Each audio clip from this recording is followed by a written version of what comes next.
पहले हमने रसायन विज्ञान में प्रथम यूनिट में ठोसों के विद्युतीय गुण पढ़े थे। आज हम पढ़ेंगे ठोसों के चुंबकीय गुण। तो ठोसों के चुंबकीय गुण के समझने से पहले हमें ये समझना पड़ेगा ठोसों में आखिर चुंबकीय गुण कहाँ से उत्पन्न होता है। तो प्रत्येक पदार्थ में इलेक्ट्रॉन होते हैं और इलेक्ट्रॉन में दो प्रकार की गति होती है। एक होती है इलेक्ट्रॉन की नाभिक के चारों ओर गति और दूसरी होती है इलेक्ट्रॉन की अपने अक्षों के चारों ओर गति। तो इलेक्ट्रॉन के घूर्णन के कारण इलेक्ट्रॉन के चारों ओर क्या होता है, चुंबकीय क्षेत्र का निर्माण होता है।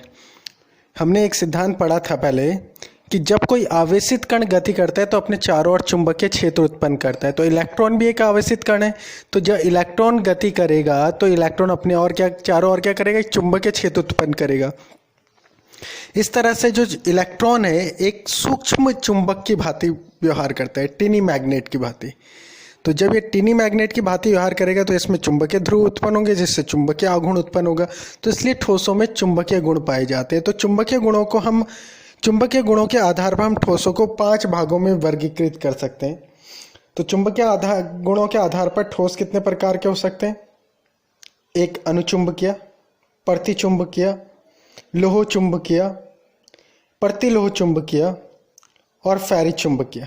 इस तरह से 5 प्रकार के ठोसों को 5 प्रकार से ठोसों को चुंबकीय गुणों के आधार पर वर्गीकृत किया जा सकता है। अब हम देखेंगे ठोसों में चुंबकीय गुण कहाँ से आता है। देखिए ये एक नाभिक मान लेते हैं किसी भी परमाणु का। ये इसके चारों ओर कक्षा हो गई और ये इलेक्ट्रॉन इस तरह से इसमें रोटेट करता है, यहाँ से लेकर के ये देखिए यहाँ तक, ये इस तरह से इसके चारों ओर रोटेट करता है। दूसरा, इलेक्ट्रॉन अपनी अक्ष के चारों ओर भी गति कर सकता है। तो जो इलेक्ट्रॉन अपनी अक्ष के चारों ओर, इस तरह से 2 गतियां होती है इलेक्ट्रॉन में जिसके कारण चुंबकीय क्षेत्र उत्पन्न होता है। तो हम सबसे पहले पढ़ेंगे अनुचुंबकीय पदार्थ। तो अनुचुंबकीय पदार्थ क्या होते हैं? अनुचुंबकीय पदार्थ वे चुंबकीय पदार्थ होते हैं जो चुंबकीय क्षेत्र में दुर्बल रूप से आकर्षित होते हैं, यानी कि ऐसे पदार्थ जिन्हें चुंबकीय क्षेत्र में रखने पर ये चुंबकीय क्षेत्र की ओर दुर्बल रूप से आकर्षित हो जाते हैं, अनुचुंबकीय पदार्थ कहलाते हैं। अनुचुंबकीय पदार्थों में और क्या होता है? अनुचुंबकीय पदार्थ चुंबकीय क्षेत्र की दिशा में क्या हो जाते हैं, चुंबकित हो जाते हैं। नेक्स्ट, जो अनुचुंबकीय पदार्थ होते हैं उनका अगर चुंबकीय क्षेत्र हटा लिया जाएगा, यानी कि चुंबकीय क्षेत्र समाप्त कर दिया जाएगा, तो उनका चुंबकत्व भी समाप्त हो जाता है। और ऐसे पदार्थ जिनमें अयुग्मित इलेक्ट्रॉन पाए जाते हैं उनमें क्या पाया जाता है? अनुचुंबकत्व का गुण पाया जाता है। एक बार फिर से सुन लीजिए, ऐसे पदार्थ जो चुंबकीय क्षेत्र में दुर्बल रूप से आकर्षित होते हैं वो क्या कहलाते हैं? अनुचुंबकीय पदार्थ। अनुचुंबकीय पदार्थ क्या होते हैं?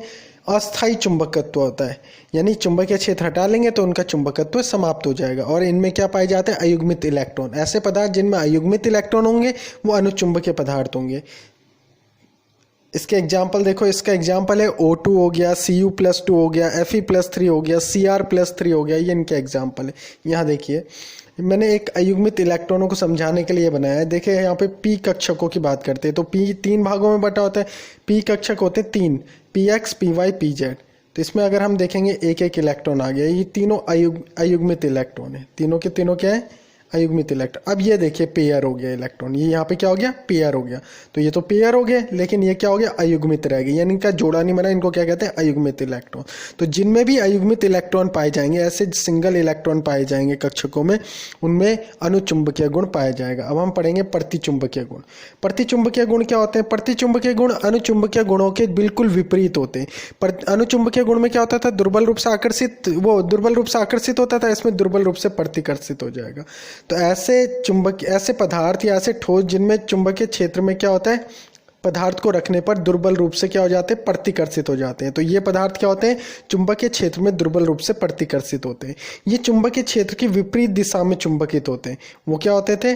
चुंबकीय क्षेत्र की दिशा में चुंबकित होते थे। और जो प्रतिचुंबकीय पदार्थ हैं वो चुंबकीय क्षेत्र की विपरीत दिशा में चुंबकित होते हैं। इनमें क्या पाए जाते हैं? अयुग्मित इलेक्ट्रॉन पाए जाते हैं।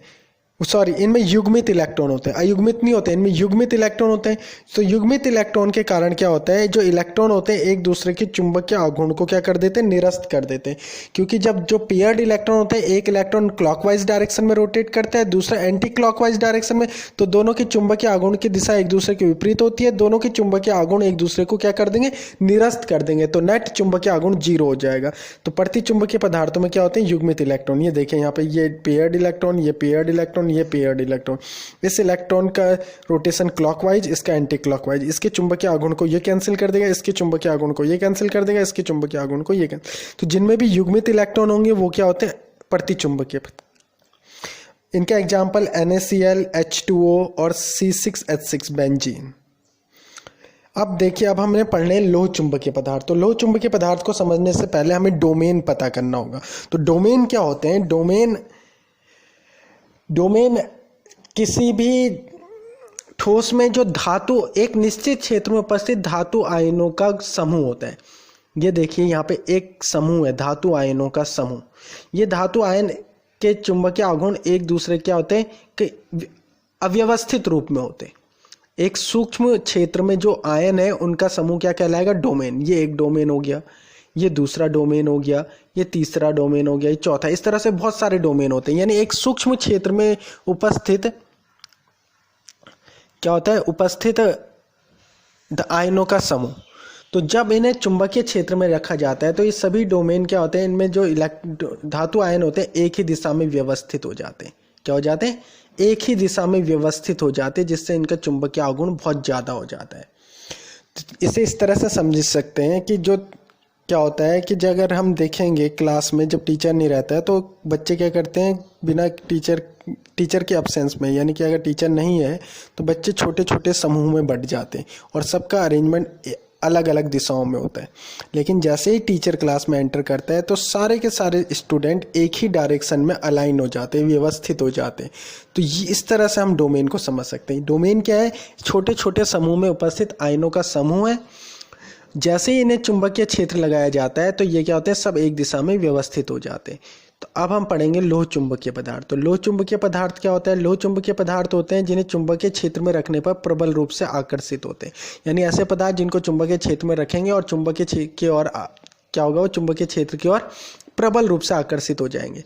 दूसरा, अब देखो, इन्हें चुंबकीय क्षेत्र में रखेंगे तो सारे डोमेन क्या होंगे, एक ही दिशा में व्यवस्थित हो जाएंगे। सारे डोमेन क्या हो जाएंगे, एक ही दिशा में व्यवस्थित हो जाएंगे। अब देखिए, ये देखिए, ये डोमेन है। ये जो ब्लू वाला दिख रहा है ये डोमेन, एक डोमेन, दो डोमेन, तीन डोमेन, ये तीनों एक ही दिशा में, चौथा डोमेन भी एक ही दिशा में, पांचवा भी उसी दिशा में, छठा भी। तो सारे डोमेन एक ही दिशा में व्यवस्थित है।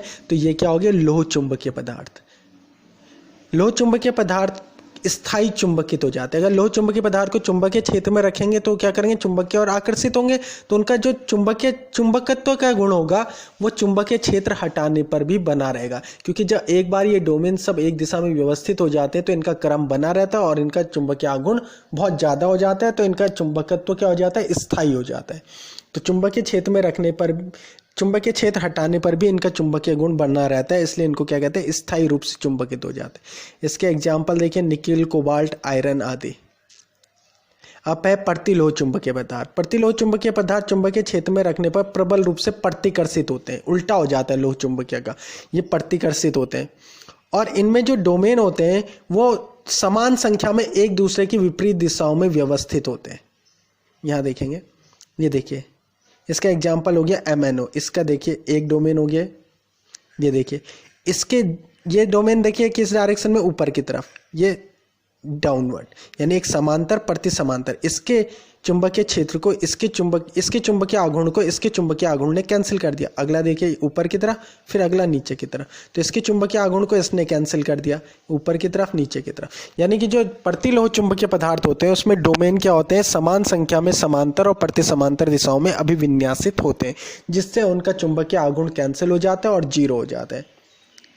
अब है फेरी चुंबकीय पदार्थ। फेरी चुंबकीय पदार्थ क्या होते हैं, फेरी चुंबकीय पदार्थ भी चुंबकीय क्षेत्र में दुर्बल रूप से प्रतिकर्षित होते हैं सॉरी आकर्षित होते हैं, यहाँ पे प्रतिकर्षित की जगह आकर्षित आएगा। ये भी चुंबकीय क्षेत्र में क्या होते हैं, दुर्बल रूप से आकर्षित होते हैं। यहाँ पे थोड़ा सा प्रिंटिंग मिस्टेक हो गई है, तो इसे सही कर लीजिएगा। यहाँ पे प्रतिकर्षित की जगह क्या आएगा, आकर्षित आएगा। तो जो फैरी चुंबकीय पदार्थ होते हैं वो भी क्या होते हैं, दुर्बल रूप से आकर्षित होते हैं। क्या होते हैं, दुर्बल रूप से आकर्षित। एक बार फिर से रिपीट कर रहा हूँ, यहाँ पे प्रतिकर्षित की जगह पे क्या आएगा, आकर्षित आएगा। इसको सही कर लीजिएगा। तो फैरी चुंबकीय पदार्थ जो होते हैं वो चुंबकीय क्षेत्र में क्या होते हैं, दुर्बल रूप से आकर्षित होते हैं। इनमें जो डोमेन होते हैं समांतर और प्रति समांतर दोनों दिशाओं में व्यवस्थित होते हैं, लेकिन असमान रूप से। देखिए जो प्रतिलोह चुंबकीय पदार्थ है उसमें क्या था, समान संख्या में समांतर और प्रति समांतर दिशाओं में व्यवस्थित थे। तो लेकिन फैरी चुंबकीय पदार्थों में क्या होता है, असमान संख्या में समांतर और प्रति समांतर दिशाओं में व्यवस्थित होते हैं। एग्जाम्पल हो गया Fe3O4। धन्यवाद। नहीं, एक मिनट, ये देखिए दो ऊपर की तरफ हो गए, अब तीसरा डोमेन देखिए नीचे की तरफ। ये दोनों तो एक दूसरे से कैंसिल हो जाएंगे, लेकिन ये बच जाएगा। फिर ये देखिए दो ऊपर की तरफ और एक नीचे की तरफ, तो ये दोनों तो एक दूसरे से कैंसिल हो गए, ये बच जाएगा। तो इसलिए इनका दुर्बल रूप से आकर्षित होते हैं चुंबकीय क्षेत्र में। आ गया होगा आप समझ में।